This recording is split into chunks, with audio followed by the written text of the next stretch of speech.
Welcome to the Learning Can't Wait podcast, an iTutor production.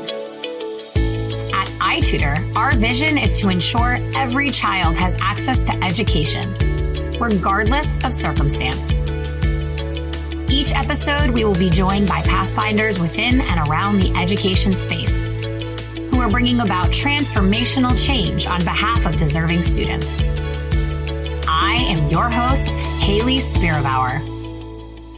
Welcome back, everybody. I am so excited that you're joining me today on the Learning Can't Wait podcast. I love the story of how I met the next guest that we are going to be introducing in just a second, but I also really appreciate and deeply respect all the things this person brings to the table. I want to introduce you to Dr. Messina Morris, the Metaversity Director and Professor at Morehouse College, CEO and founder of Metaverse United, and a VR enthusiast, innovator, educator, speaker, autism advocate, author, wife, and last but certainly not least, mom. Welcome, Messina. I'm so glad to have you here. It's so good to be here, Haley. Thank you for having me. It is absolutely an honor. I feel so fortunate that our paths crossed. I think it's time to tell that story just to kick this off. I love it. Let's go. Do you want me to tell it or are you going to tell it? You going to tell it? First part, and you jump in and tell how this all transpired. How's that sound? Go. So there's a gentleman, his name is Brett Rower, and he gave me some advice before I attended my very first ASU GSV. And that advice was, get a table at Puesto, the restaurant that's closest to the facility, and just reserve it and invite people to come have meals with you. Now, I think his intention was for me to pre-schedule some of these meals, and I did some of that. But on the very last day that I was in San Diego, my CEO, Asiad, and I were sitting at a table, and the table was open. All right, cue Messina. Messina and her crowd are walking by. Yes, me and my entourage of friends, we were walking by, and they were looking at me because I was so hungry. And they told me at Puesto, too bad we're full.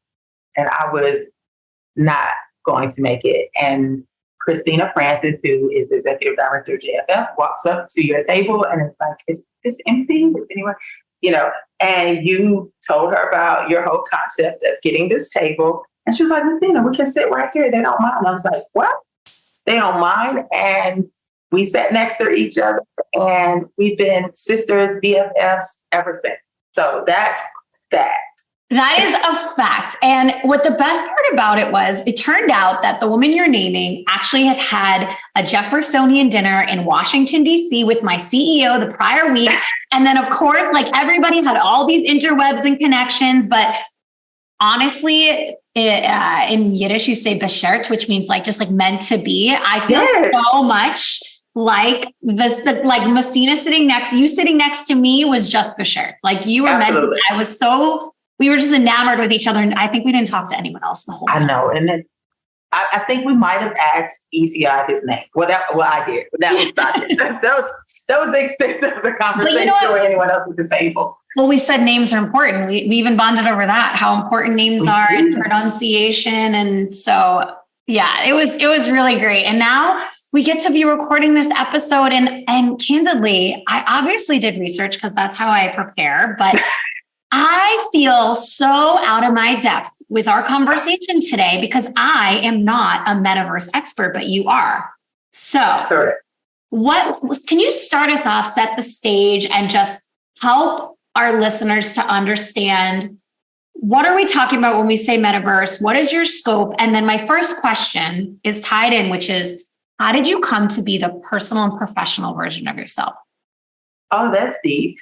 That's deep. I can tell you what the metaverse is, but I can most aptly tell you what the metaverse is not. The metaverse is not taking over the world and reprogramming your mind. That's what I can tell you that it's not. I can tell you that at this current moment, the metaverse exists as virtual worlds, which are persistent spaces, persistent shared spaces that you can go into and socialize. You can train, you can learn, you can gain new skills, you can play, you can do all of these different things, and you can do it by accessing it through emerging technologies like immersive virtual reality, which I have said here. You can use augmented reality, which is on your mobile phone. You can use anything that transforms the real world into a space that is also virtual in nature in some way, whether it's digitally simulated environments or it's augmented or transformed with something that might be a digital simulation, like a filter, for instance, and that you and the people that you are around within this space can gather, can play, can talk, can be in these spaces together. That's what the metaverse is. And to me, I say that's the embodiment of the internet. So while we are here on these 2D screens, if we were in the metaverse, I could actually reach out and touch you in some way, whether it would be our avatars touching or some representation of our being that is touching. Yeah. I love it. And I think there's probably some strong stories you could tell about why you start with what the metaverse is not versus what it is. But that's a good teacher move. I've done that before. I like it. I like it. The metaverse is not meta. The metaverse is ours. Ours includes Meta. Ours includes all of the big tech firms. It also includes the youngest of young, the oldest of old, the most frail. It's humanity. And it's fine time to start thinking about it as such. So. I can't wait to dig in more about this. Obviously, you and I spent some time as we were sitting next to each other in San Diego talking about the implications that the metaverse has on education, which that I love to wrap my head around during this chat. But the second part of my question was, how did you become the professional and personal version of yourself, including somebody who is so enamored by the metaverse and speaks so incredibly passionately about this topic? Okay, personally, I was a real curious child. I'm one of four. My mom and dad's oldest son, who is my oldest brother, had meningitis that left him brain damage. And as a young girl who never knew her brother to be a neurotypical individual, only knew him to be profoundly cognitively disabled, I knew that our family was different. I knew that my mom was a bit sad and I wanted to see her happy. And the only way that I thought that you could transform someone was either being a magician, being deeply religious, spiritual, and a miracle. So my make-believe was that I was concocting some kind of potion or some kind of thing that was going to bring back happiness to our family and cure my brother and heal, all of our woes. And so I had a great deal of empathy, but also curiosity as a kid, trying to figure out how to fix his brain, right? My dad, who was an auto mechanic, my mom was a cosmetologist and she ran our cleaning service, so very modest, humble, hardworking people I come from. Also wanted the best for their children. And my dad worked in telecom for Bell South. Well, it was Southern Bell and Bell South over the course of his 30 years. But he bought me my first computer. And my sister, who was older than me, was not quite so interested or taken aback by, like, why do we have this Commodore 64 and not an Atari? And I was like, oh, a new gadget, let's go. Something for me to tinker on. And remember going and playing it, didn't know what it was, huge relic, but and I played and tinkered until I figured out what it could do. And so I became a little gamer girl. I also became a little graphic designing girl. I also became the family collage making girl. And I was always enamored with weapons, writing books and using those as tools to escape and reimagine the world. So I was a very avid storyteller and a real creative, even though I found science. My mom got sick of me mixing things in her kitchen and decided to buy me a chemistry set because she saw it at Toys R Us. So the chemist in me was birthed through being a gifted, very curious, inquisitive child, and the educators in my building as an elementary student noticed that, and I was fast tracked through gifted programs in STEM. So participated in Invent America competitions. I always was a part of some kind of innovation or science fair or something science related. And when I took chemistry, I figured I was good at it. It just was the only thing that I literally understood. And I think that's from all of my magic experiments that I did. So I was an old time alchemist that was actually getting the knowledge that I needed to be successful, right? And I just rolled that way. And I love technology. I always felt like technology made our lives easier. I remember the microwave coming into our home. I remember when I got my first color TV versus the black and white one. I remember going from having the record player to the cassette player to the CD to the DVD to, you know what I mean? To all of these different technological transformations happen in my lifetime. And if that dates me, then know that I still look very good. No. Yeah, no, I remember this too. I remember all of that as well. And the transformative, I love how these life events, both those that are happening in your home and around your home, have shaped the journey you've taken. Obviously, sometimes it's hard to share that vulnerable experience that you shared. So thank you for doing that. I did it without tears, mind you. Tears used to come with it. But you know what, Messina, if you had cried, I think that is just another level of leadership and vulnerability if that's where you are in that moment. So no shame in crying. Absolutely not. No. So that's how I kind of became enamored with science and technology. How did it end up in my life? I married a tech guy. I had 5 kids who he felt like needed to know tech, needed to gain. I also have a special needs son who has autism. So it dawned on me that my personal life and professional life had always intersected. And I liked it that way because it was a self-motivator, right? I never had to motivate myself to tackle a new problem or to do more work because I was doing it for the pure love of doing it, sharing something with the world. And so being in the metaverse helps me continue that trajectory of teaching other people how to find their passion, how to be, how to exist in a world with technology that can make our lives easy. Oh, that is such a great story. I so value how you spoke on the intersection of your professional and your personal. I think for so long, the world made it feel like you had to keep those parts of you very separate. And you see more and more leaders, and I'll name many, many more women leaders who are naming this outright, that the intersection of personal and professional can complement each other and even enhance it. So I value that you name that and appreciate that element you shared here. Because I was so afraid of that for a long time, to be honest. It was okay when it was my brother. It became a little more complicated when it was my son.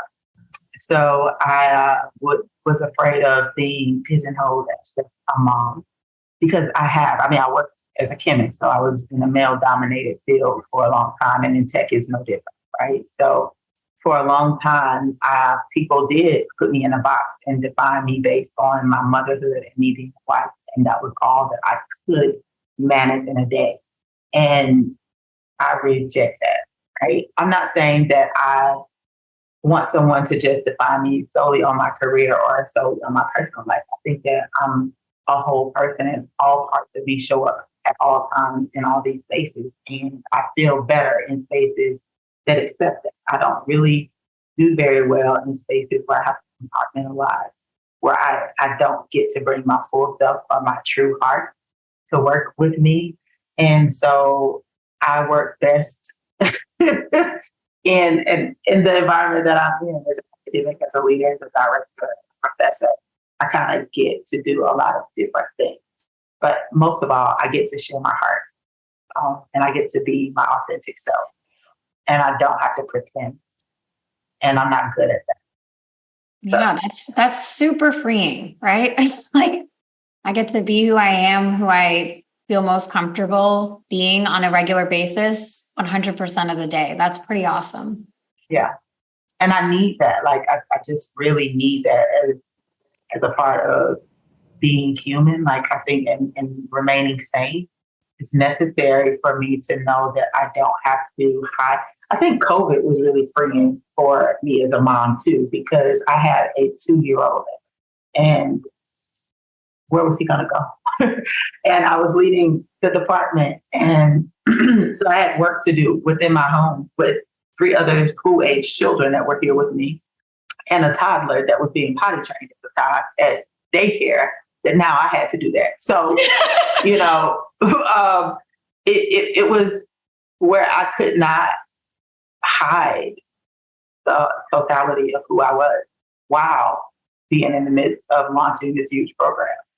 And that's when I found the power in showing up as my authentic self, because I realized that not only did others need credit, but me too.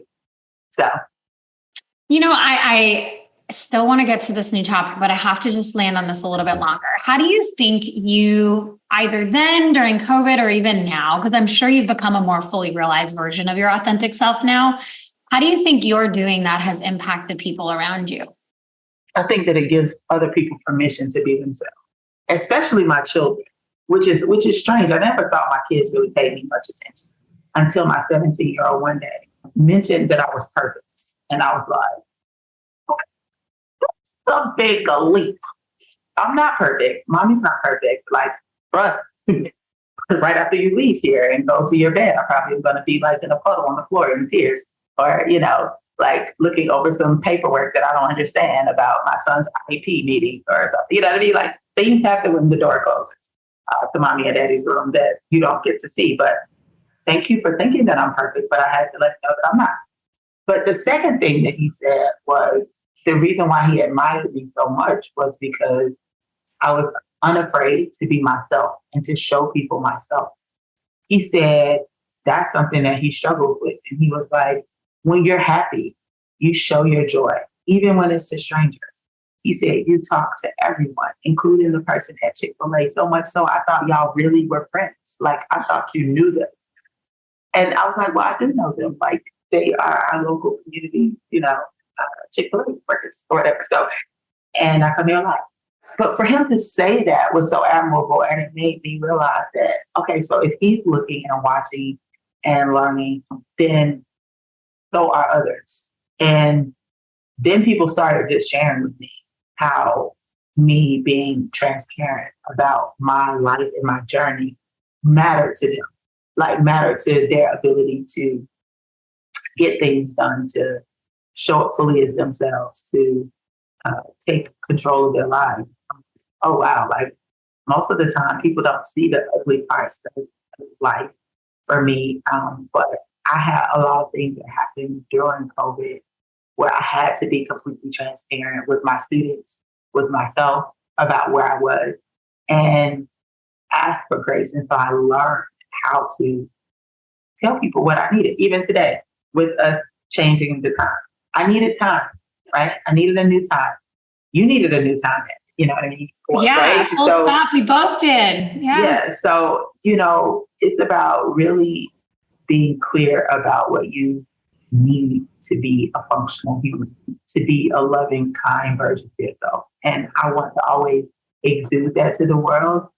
And that's really important for other people to see, because I think part of why we do so many hurtful things is because we internalize so much, and we feel like there's no one that will ever understand the very gnarly, weird parts of who we are. But to be honest, we all are this. Like, we're all human. We all cry. We all get hurt. We all get tired. We all go through these things. We all want the same thing, and so we have to give one another that kind of grace. And you have to give yourself that too. So, yes to all of that. You know, you and I was very candid with you when we met. I am a huge proponent of speaking my truth and the experiences I've had. And I consider myself like a disability advocate due to my own experiences having chronic illness since age 10. And like you said, people notice. They come out of the woodwork. They tell you they feel like grateful for you having been vulnerable and sharing. And it's not common. you see women in leadership roles, and I imagine even more so for people of color, to have that sort of fearlessness in sharing because the risks are greater, right? Yeah. The risks are greater. And so it can be really difficult to overcome the perceived response from those around you. But my experience has been like yours, where it has been both freeing for myself and has helped others around me really live their true authentic selves and perform or live their life in the way that they need and want to. You know what's so funny is I realize I'm not everybody's cup of tea. Like maybe I'm too loud, too boisterous, but I do know that God has a way of protecting from things that are not good for me. So even when I desire and want certain things, because that's not where I'm going to thrive, that's not where I'm needed the most. If there is a perceived level of harm to my psyche or to my spirit that will deter or change my faith, I think that God always needs to shift me and move. And I'm okay now. Well, I think I've always been okay with not being people's cup of tea. I was a bullied kid. So after a while, you kind of get into a place where it's like, either I can keep changing and bribing you with candy or like, wanting to play with me, or I could play with me. Like, yeah. I know somebody who's going to be nice to me all the time. Me, right? And so I learned that lesson a long time, that everyone's not going to like you, and everyone is going to have an opinion of you as well. And honestly, that's not any of my business. And even when they share, it's still none of my business, because their issue with me has nothing to do with me. It has everything to do with their perceived mirroring of something that they are moved by within me. As long as God is okay with me, I'm okay. And since I'm good with Him, I'm good. And that's just like we say on GP. Like, I'm just not going to change who I am to fit a role, to climb or clamor to some perceived time. I'm going to be kind. I'm going to show up, and I'm going to speak to everyone, whether they like or speak to me or not. But I will not change who I am because I need to fit into someone's box. I just, only if it's going to make me better, if it's going to make me a better humanitarian, if it's going to make me more compassionate, more caring, if it's going to build my faith muscle, if it's going to make me more aligned with what God's will for my life, yes, I will change. But I will not change just because someone says, I don't like that lipstick. You really could use another shade. I beg your pardon. I love it. I'm just not going to do it. This could apply to so many things, but I love that you chose lipstick as like the real metaphor here for this message. It's so good. It's so good. It's so real. Yeah. I actually needed that message. And it's tough. It's tough. Being, especially as the world is changing and there's so much hardness and sadness, and there's so many difficult things to focus on. And, as a parent having beautiful babies at home, and I got 2 boys, I know you have 5 boys, you could be taken apart by all of it around you, the people, the situations, the news, the politics. It's very tough to keep your head afloat. And yet we do, and you're building things, you're creating, you're giving life to new technologies and new ideas, and being there for your children and creating an environment that makes you happy. And that is just profound. It's really profound. I feel very fortunate to have the life that I do. And I know that when I was a kid, while I did have a great life, I feel like I had a lot of love surrounding me. My parents did their very best. Things were obviously different. My children are spoiled rotten, according to like the way that we were parented. Like, they don't have to wait to Christmas to get things, right? Like, they can get Hot Wheels anytime because they're like $1 to change. So, their worldview is a bit different. But I do know that when I was a little girl, I would always look at the adults around me and wonder how they became who they are. And so I spent a lot of time around elderly people asking them a lot of questions. And one of the biggest things that I learned as a young girl was that no older person wants to regret. They always talk to you about regret. Regret is one of the things that they always say, like, I regret not doing something, or I regret not trying something, or I regret that I didn't have the opportunity. So now I sit in the seat of gratitude because I don't have lots of regrets. I am who I hoped I would be in terms of my station in life, the family that I have, the career that I have, and the way that everything has come together. And there are hardships within that, but all of it makes for a beautiful, messy life, right? And I want young people to know that in the midst of me building this and helping them to also see their value in building this new space, this space that is wide open for the taking, is to create spaces that they really want to inhabit, to create space for who they are in this world and others like them, to be the voice of those who are voiceless. But more than anything, be able to look yourself in the mirror every single day and say, I value you, I respect you, and I like you. That's the goal. The goal is to make sure that others see who they are, and how wonderful they are, and how unique they are, and all the gifts and talents they bring. That's the goal. I value, I respect you, and I like you. I like that. Because you can say you love yourself, but do you really like yourself? Like, do you like who you are? I went through a time when I think I was just like a fussing mom, And I was like, I don't like her. I don't like that mom. I don't want my kids to remember me as being a fussing mom, right? Mm-hmm. So I just don't fuss anymore. I don't nag anymore. Like, but I have to take some lessons there. Woo! My boys would argue that I need that class in the Metaverse. Because guess what? The thing is, we're here to guide them, and they're going to be who they are. And inherently, they already know who they are. Yes, totally. And you trying to make them into who you think they should be is just prolonging their journey to get to who they are. Mm-hmm. So just shepherd who they are. Yeah, love that.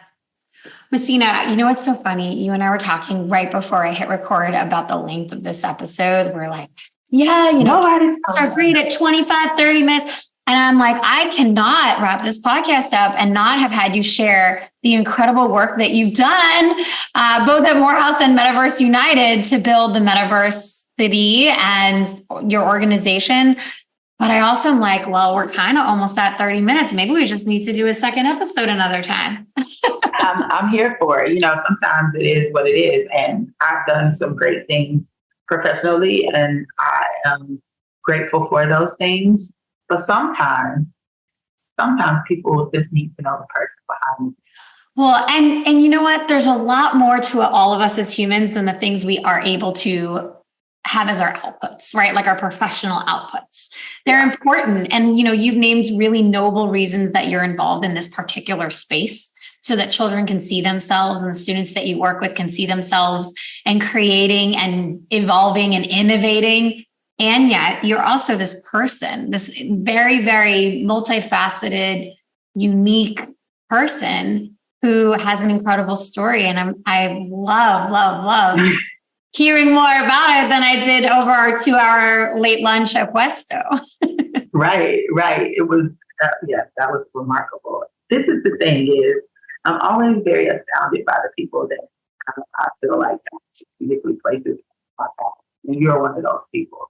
Like I said, I dealt with a lot of shame around chronic illness as well. Not just from my brother or my son, but myself. Being a woman who self-identifies as a diverse person, being a woman who has had considerable amounts of challenges physically, who just literally recently had surgery on her shoulder. But my body has not always been cooperative with where my mind is. And that has taken a toll on my spirit. And it's like, I think people need to understand that those people who are successful still go through challenges. And why would I just go ahead and call myself successful? Usually people wait for other people to call them successful, but I am calling myself successful because I know what I have overcome, right? And so having overcome these physical debilitating moments where I literally could not move if I pleaded, begged, willed my legs to move, right? Mm-hmm. Or my arm to move, it was not going to happen. Being in those vulnerable positions where you have to be at the mercy of others' humanity changes you, right? It changes you. It can either jade you or it can make you into a better human.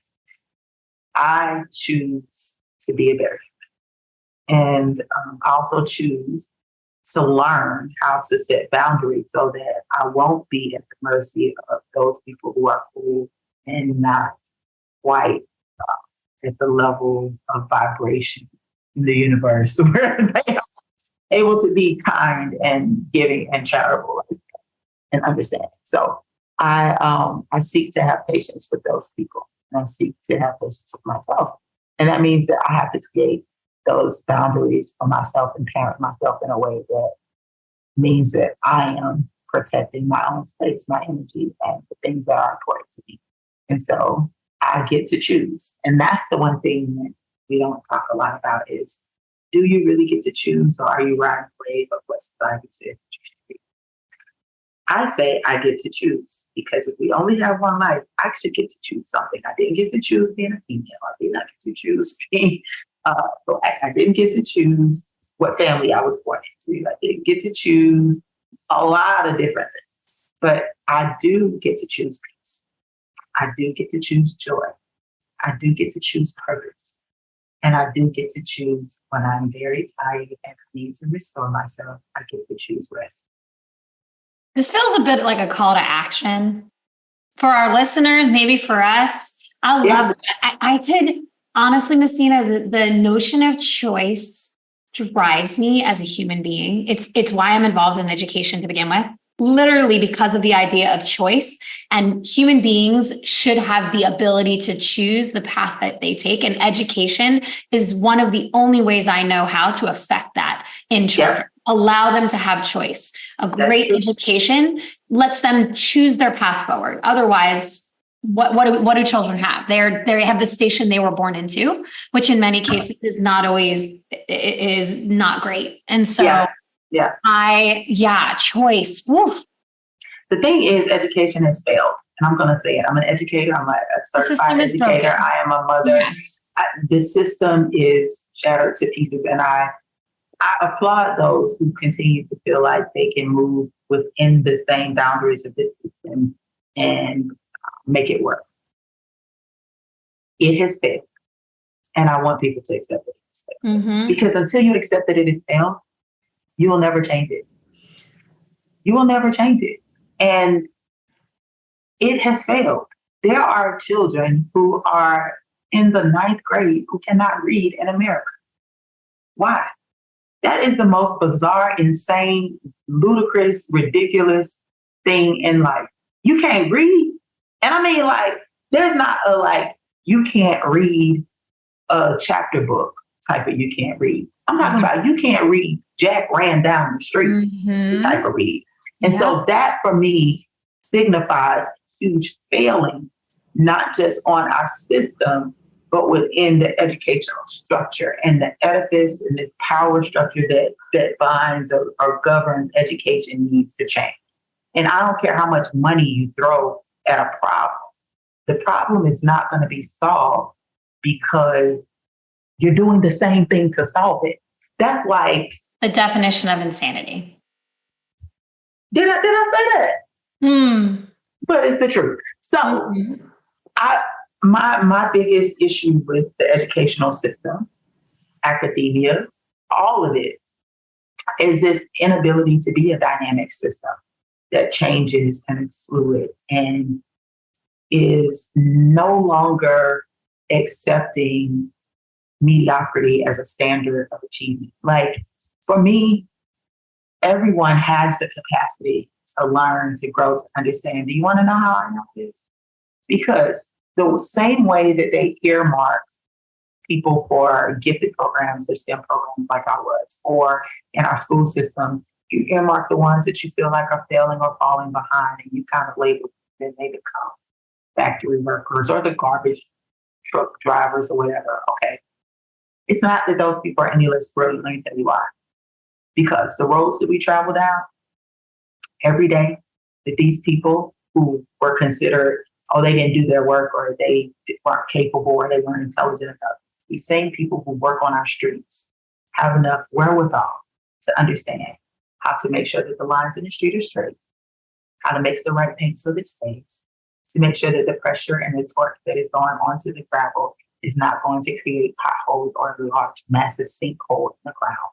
They understand the layers of the earth. They understand rain in the atmosphere. They understand so many other things. So you cannot tell me that the man who built the bridge is not as intellectually capable as the man who is sitting behind the desk calling the shots. That you cannot tell. And so you mean to tell me that they are trainable once they become adults, but as children they weren't? When the brain was really malleable and able to be formed. No, this behavior of not achieving is learned behavior. And it's given to these young people in a way that signifies a true apathy for their existence as human beings. And that is what I have a problem. I have a problem with not seeing young people as the future, because whether you like it or not, you're going to get old. And the little people that you see that are walking around hoping someone sees them are going to be the next future.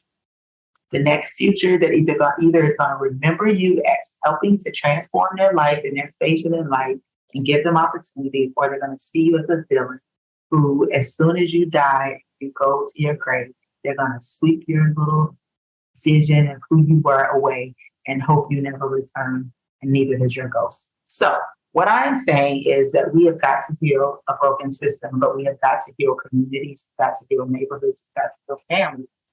And that is a multi-pronged situation. And it's going to take more than just 1 or 2 Saturdays every 4 months to go out and say, oh, but I gave a coat to a little boy because he might have been cold. And it was the summertime when he gave me a coat. I mean, I'm just saying, like, I just need for us all to do better about some of the things, myself included, that are happening. I choose to do it via research and through community programs, advocacy. Others may choose to be boots on the ground and go into the schools. Teachers every day show up and are present, but they need new ways to reach these young people. They need new ways because somehow in our society, we have gotten educators mixed up with babysitters. Educators are not babysitters. Mm-mm. Educators are just that, educators. And they need support. They need respect. They need money because they are also parents who are taking care of their own families and children. And you can't help somebody get out of their station in life if you're just as impoverished as they are. So you can't be working as an educator and trying to focus on 40 kids and then having to rush from that job and go to another job just to be able to feed your kids. And you can't do homework with your kids. Trust me, I've lived that life. Mm-hmm. I know what that's like. Like, I live that life like today. So, like, what I'm saying is, like, you can't, the multi-tier that the educator can create anybody else in the world, but the educator is not respected enough to be able to work one job and then be able to spend time with her own or his own family, doing things to build their own legacy. It's ludicrous. It's too much. It's too much. And it's apropos because it's right now when we're recording, it's Teacher Appreciation Week. And I actually posted, though, I don't love Teacher Appreciation Week because it highlights the fact that teachers are underappreciated the other weeks of the year. So all 51 of them. You know, I don't want to end on a dark note, but I do have, you know, it's a perfect time to ask my final question, which is, and if you could tie it, because we didn't really touch on this, but if you could tie it to the metaverse, I'd be excited for that. So the last question I always ask my guests is if you could give a teacher starting their career any advice, and this could be a college professor or a K-12, what advice would you give? I would tell them to own their craft. Own your craft. You are the expert. You are perfect to do this work. Do not allow the work to cloud your vision, your judgment, or your purpose. Because the work is great. It can be done right. And the one thing that you do have when you go into the classroom, whether you think you do or not, is often an expertise. And students need that. Parents need that. So be the authority figure that you are supposed to be. Add value to that space. Add value to the building, but also to your leaders of the building. And shine. That's good advice. And if I could tie it to the metaverse, I would say, and don't be afraid of using technology. Mm-hmm. Do not be afraid of emerging technology and always evolving as a lifelong learner. Do not go into that and say, this is what I know from my knowledge stuff at college or at training program, No. You did not. And if you are having trouble figuring out what emerging technology you use in your classroom, then that is when you contact me that you're not even in the website. And I'm going to give you real mentorship and guidance and help you find people in this space, how you can bring it into a curriculum, how you can drive students to incorporate not all of the technology, but at least one of them. Yeah. I love it. Oh, speaking of shining, Messina, you are such a wonderful human that I'm so glad is in my life. And I'm so grateful to have met you. Thank you so much for coming on the podcast. I'm so excited to see the many ways we connect in the real world after today's episode. Absolutely. So you must have me back so that we can talk all things metaverse. That's a given. Yes. Yes. And what's a metaversity and how do we come up with that and who I'm in partnership with and all of those great things. I can say that I'm grateful for several mentors who I will not call my name because I'm certain is one, but whose shoulders I stand on and who continue to support me even now. So they know who they are. And I'm grateful for my own village. And to all people, create a village. You need people. We all do. Oh, well, thank you again so much for joining, Messina. And thank you to all the listeners who tuned in today. Take care. Thank you for having me, Haley.